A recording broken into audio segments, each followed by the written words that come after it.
Welcome to the Inner Peace Better Health, where soul meets strategy and inner renewal becomes a daily rhythm. I am your host, Shreya, and today we are joined by the inspiring Aneta Ardelian Kuzma, facilitator and author of Live with With of Your Life. Her journey from burnout to purposeful living is a testament to faith led transformation. So, if you have ever felt called to rewrite your life from the inside out, this episode is for you. So, welcome, Anita. I'm honored to have you on my show. Oh, I'm so happy to be here, Shreya. Thank you. What role did faith and scripture play in guiding that transition? Gosh, faith and scripture were very important because without the faith, I don't think that I would have had the courage to make the shift from leaving corporate into starting my own business. And so it was always a dependence on something greater than myself in belief that God had a purpose for my life outside of what I was currently doing. And so reading scripture and memorizing certain ones just to meditate on them every day was really part of the journey. That is so beautiful, and thank you for sharing your story with us. And was there a particular verse or insight that anchored you during your most uncertain moments? I had a lot of fear and a lot of doubts. And I remember coming across the verse that said, "For God has not given us a spirit of fear, but of power and love and sound mind." And I had a local artist actually etch that into wood. She would like etch it into reclaimed wood, and I put it in my office so I could see it every day. Or how surrender can sometimes be the most powerful step forward, and faith as the compass, not as crutch. And also, you speak about living the width of life. How does Mhm. writing with intention and purpose help bring that concept to life? Mm. I came across that quote by Diane Ackerman and about living the width of life and not just the length of it. And it really inspired me to think about what it would mean to approach every single day like the first and last day of our life, to be able to fill it fully and to really be able to enjoy and to be grateful for everything that unfolds, not tomorrow, not in the past, but today. And so for me, when I wrote my book, Live the Width of Your Life, it is a daily book. And so there is an inspirational post and quote and journal prompt every day so that we could just focus in on what do I need for today? How do I make today better? How do I make myself just 1% better every day? And so my hope as I wrote it was that people would have it on their coffee table or on their nightstand, and it would be the first thing that they read in the morning or maybe the last thing they read before they went to sleep. Yes, that's so beautiful that you have just said. And art writing if they feel like their voice doesn't matter. Right. Yeah. And like, can you just explain, like, how can someone start writing if they feel like their voice doesn't matter? Oh, how can they start writing? Yeah, that's a big question because I think so many of us, when we write, I'm writing my second book right now, is there's always the doubt, there's always the question. And I think that as writers, we just have this desire and compulsion to share what's coming through us. And so allowing the act of creativity to be an unfolding, a co creation with the divine, with God, with your creator. And so for me, I always feel like I'm just the vessel and I'm co creating with something beyond myself, with the divine purpose. And so I trust that there's a purpose behind there that's not just me and not just my words. And I think that gives us a little bit of freedom and liberation when we don't put such pressure just on ourselves as humans to do the writing, but we believe that it is something that is coming through us from the divine. Yes, that's such a quiet rebellion in picking up the pain to tell the truth, especially in a world. And burnout is so common among high achievers. So, how can reconnecting with spirituality or scripture help break that cycle? Mm. Yeah, I think burnout is when we are not focusing in on listening to what our body's telling us, when we don't listen to that still quiet voice within.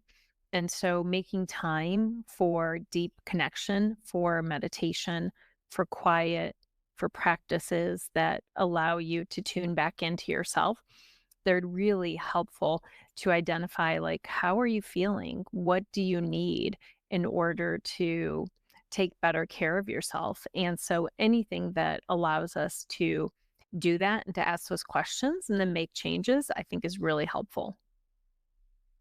Yes, thank you for explaining that so beautifully. That yeah.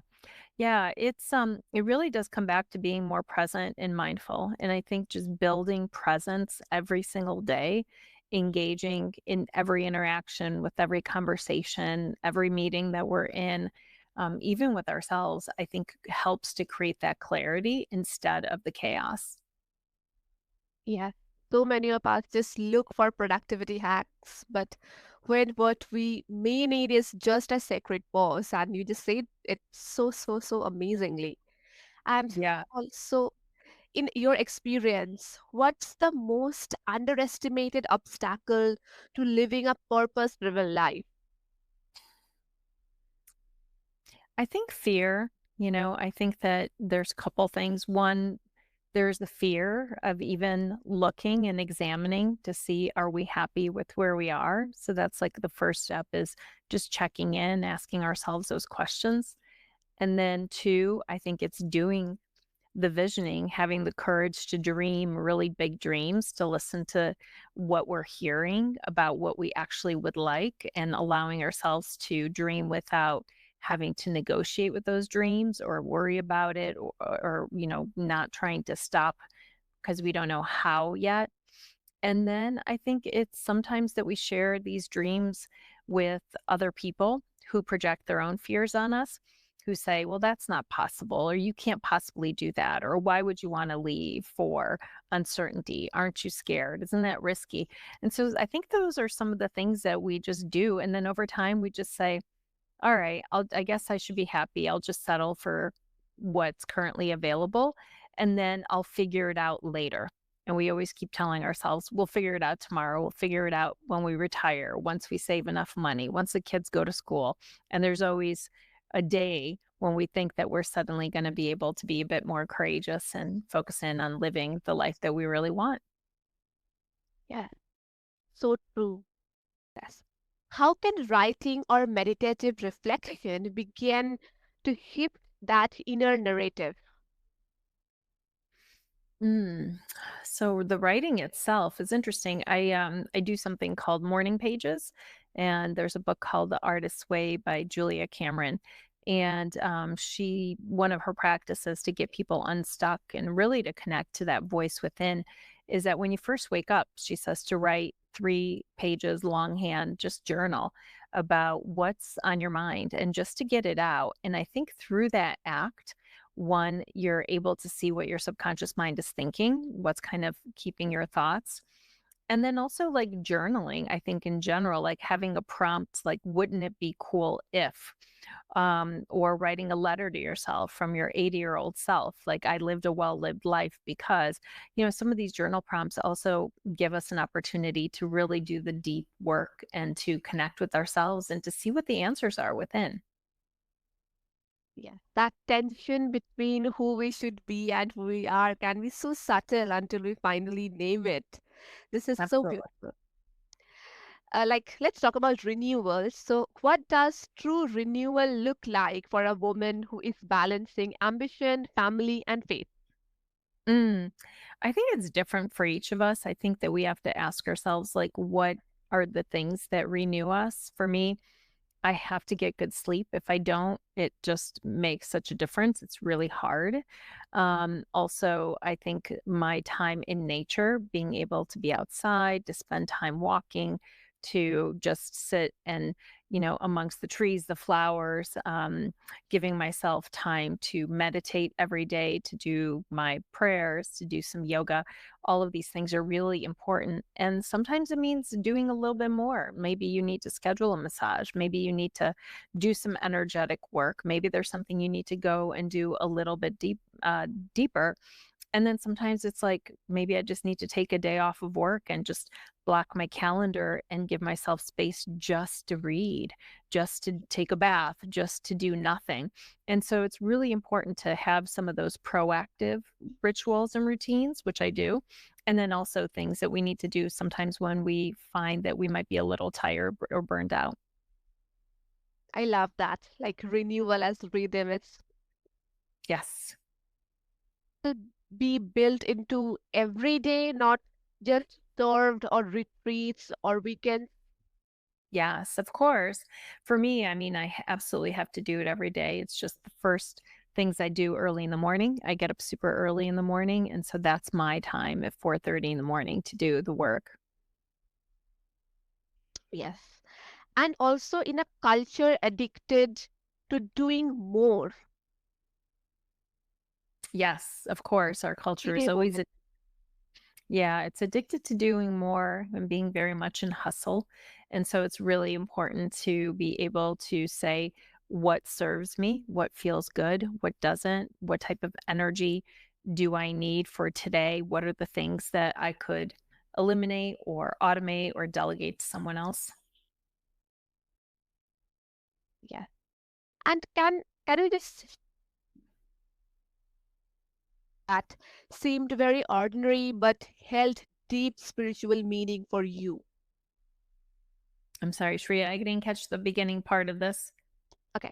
Can you just share a personal example of a moment that seemed very ordinary but held deep spiritual meaning?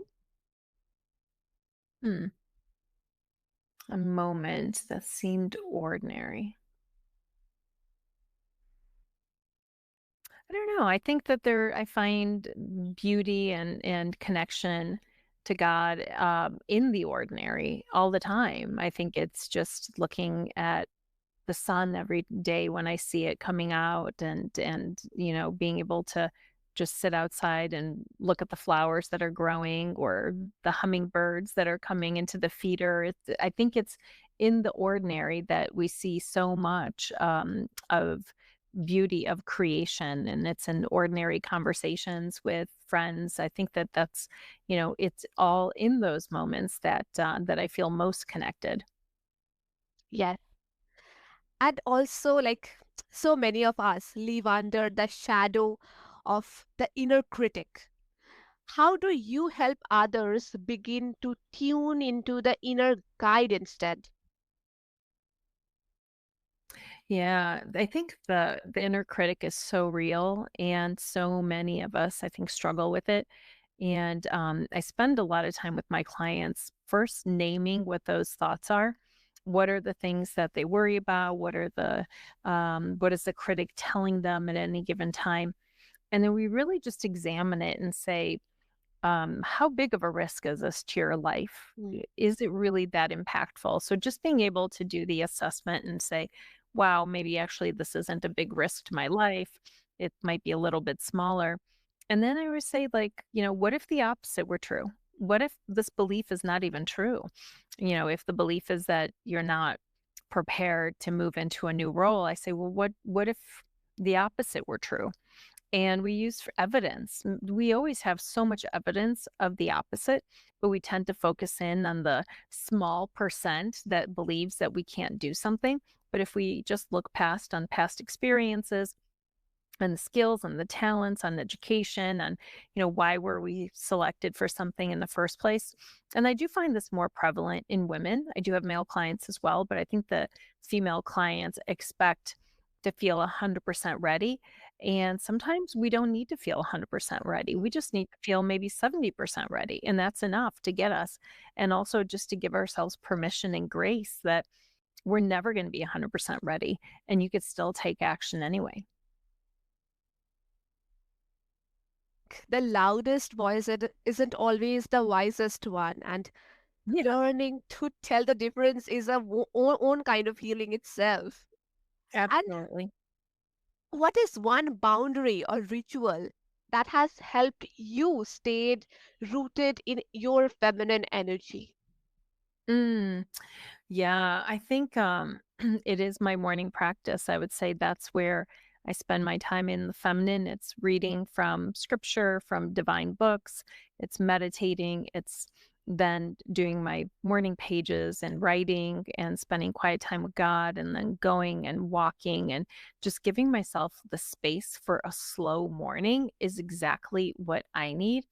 And when I do that, I set boundaries for the rest of the day. I just feel like I'm able to start my day from a much better place energetically, and I don't feel like I'm always responding or reacting.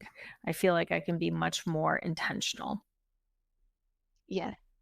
This is like a wonderful conversation with you because, like, you shared your knowledge, your experiences, your stories. This is so amazing. And if you have to give a message or say something to my listeners, what would it be?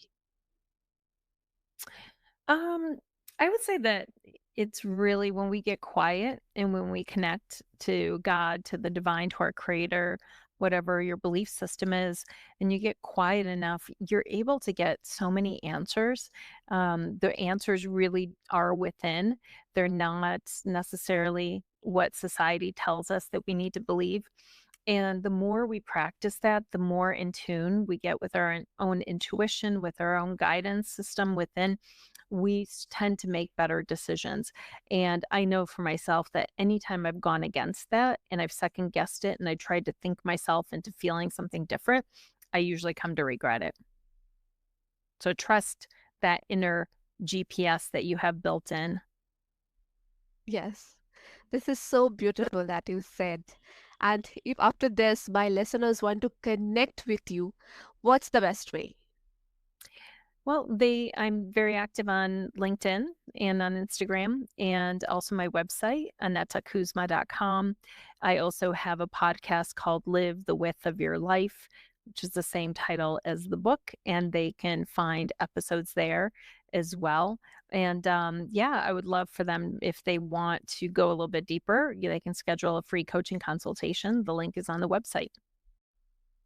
Yes, and I will make sure to attach all the details and links below so that the listeners can find them easily and get in touch with you and know more from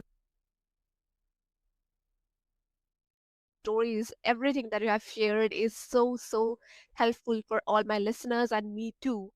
And Mm. to all my listeners, your story is still being written and you hold the pen. Thank you, Aneta, for reminding us that peace isn't found in the next achievement, but in the present breath, the whispered prayer, the purposeful pause, starting today. Thank you.